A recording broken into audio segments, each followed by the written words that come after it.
निशा recording studio शादी करके छावरे DJ Kanchan Raj Muzaffarpur.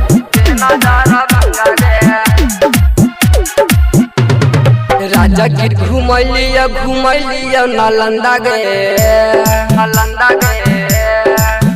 हे गे राजा गिर घुमैलिया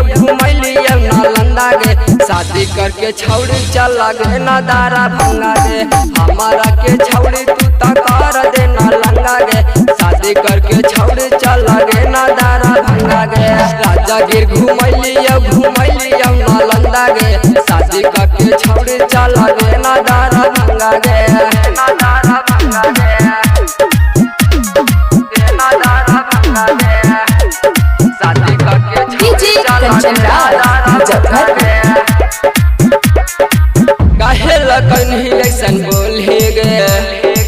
लाजो ना लगलो चढ़नी डोली गे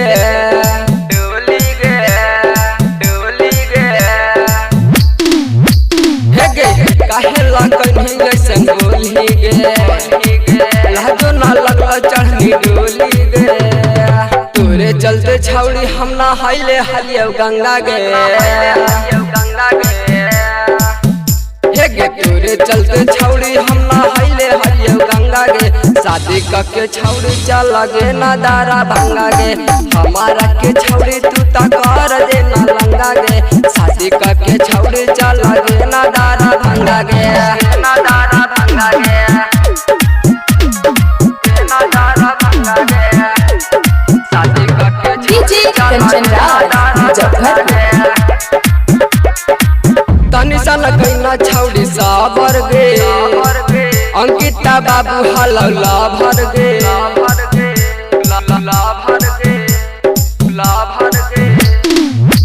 हे गे तनी सन कैना छौड़ी साबर गे शंकर सत्या हलौला भर गे अभी करम विशाला के बुझ नैला फंगा गे हे गे राजा सजाना के बुझे नैला भंगा गे शादी करके छौड़ी चला गे ना दारा भंगा गे हमारा के